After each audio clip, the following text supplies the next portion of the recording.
This A238 series Mercedes E-Class Cabriolet is not only sleeker and more stylish than its predecessors, but also this time slightly larger and quite a lot more sophisticated.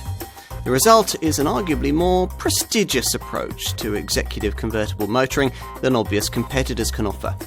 True, it isn't the sharpest steer in its class, nor is it the most lavishly equipped or the most affordable to buy, but it's the best at being all the things that typical executive cabriolet owners want their cars to be. And yes, it feels a class above its rivals, just as a Mercedes-Benz always should. Mercedes says that with this generation E-Class Cabriolet, it's worked hard to inject what it calls a little more luxurious, sporty character into the car.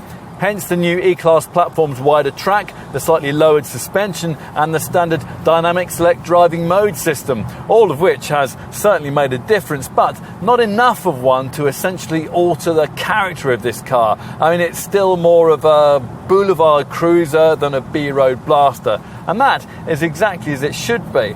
That's not to say that this car is unaccomplished when the going gets twisty, it's just that other rivals see dynamic cornering as being just that bit more important.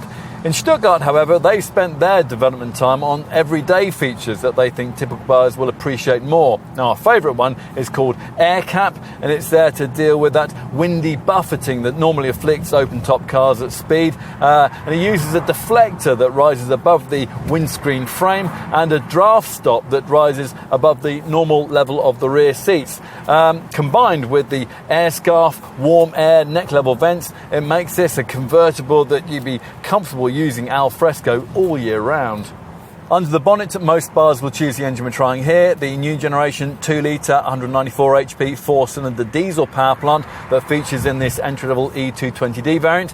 It's still not quite as refined as we'd ideally like, but it is a responsive and efficient unit capable of 57.7 mpg on the combined cycle and 126 grams per kilometre of CO2. 4MATIC four-wheel drive is optional with the E220D. Hardly anyone is likely to choose the petrol-powered 4-cylinder alternative, the 2-litre turbocharged 245 HP E300 model. That's only offered in standard rear-driven form. There may, though, be quite a lot of interest in trading up to one of the mainstream V6 versions, both only offered in 4MATIC guise. There are two options at this level, the 258 HP E350D diesel and the 333 HP E400 petrol model. Plus, at the very top of the range, there's a high-performance 435 HP Mercedes-AMG E53 Cabriolet flagship variant, in which toupees will need to be very firmly tied down. In all the 6-cylinder variants, you get as standard the air body control air suspension system, which is optional on the 4-cylinder derivatives. This setup can be fine-tuned via the various settings of the dynamic select driving mode system, which influences throttle response, steering feedback, and the reactions of the standard silky smooth 9G Tronic Plus 9-speed automatic gearbox that all E-Class Cabriolet models must have. Now that the E-Class Cabriolet has shed the compact C-Class underpinnings used on previous modern era models, it's been able to grow a little. Well, quite a lot actually. This A238 generation design is 123 mils longer, 74 mils wider and 30 mils taller than its predecessor.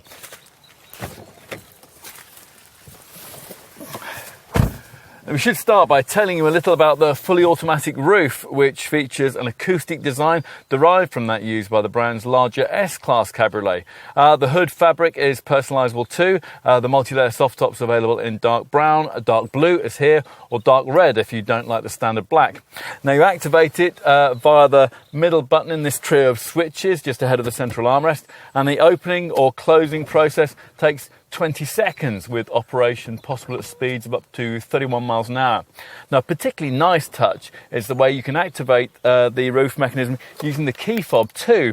So if you're across the street from your E-Class Cabriolet, sipping a coffee and admiring the car in its roof retracted form, then the heavens open, you can casually raise the hood without shifting from your seat. Brilliant. When retracted, the folded canopy is stored in its own boot compartment and separated from the rest of the trunk by a retractable cover. As for the other two switches either side of this main control button, well, one retracts all four windows in one action, while the other engages the air cap draft stop mechanism, which raises this rather ugly contraption on the windscreen header rail at the same time as activating this equally awkward looking wind deflector behind the rear seats. Both features are undeniably effective though. Time to take a seat inside, at which point Mercedes' now traditional belt buckler hands you your seat belt over your shoulder on an extending arm. It's a nice little touch that really sets the tone for this car. The seats are fitted out with the air scarf neck level vents that you'll be really glad of if you're tempted to go al fresco on a chilly morning. Take a look around and you'll find that, as expected, apart from a few extra trimming panels, the basic architecture of this cabin is shared with the E-Class saloon. The only really unique difference being these more distinctive air vents. There are no fewer than 4 of them here in the centre of the fascia, all with styling that's supposed to echo the look of a turbine engine. Now, the other main cabin talking point is this double-screen instrument panel, which is standard on the 6-cylinder models, but optional on 4-cylinder variants like this one. It combines a 12.3-inch virtual instrument display with a second centre dash command online monitor of the same size, and both screens are fitted into a single frame. Time to take a seat in the rear. Now, once you are in the back, there are certainly signs of improvement over what went before. The 113mm increase in wheelbase does indeed translate into extra stretching space. There's 103mm more legroom, although that's not quite as much as you'll get in the fixed top model. Plus, thanks to the extra 74mm of body width, there's 34mm more space for your shoulders. Finally, let's check out the boot space. With the roof open like this, the luggage capacity is 310 litres.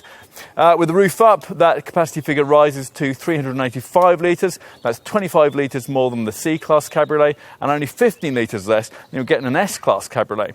More pertinently, though, it's also fractionally more than Audi and BMW can offer. Should you want to carry more, the standard 50-50 split folding rear backrest can be activated via these 2 buttons on either side of the cargo bay, creating the option for you to push through longer items like skis or golf clubs.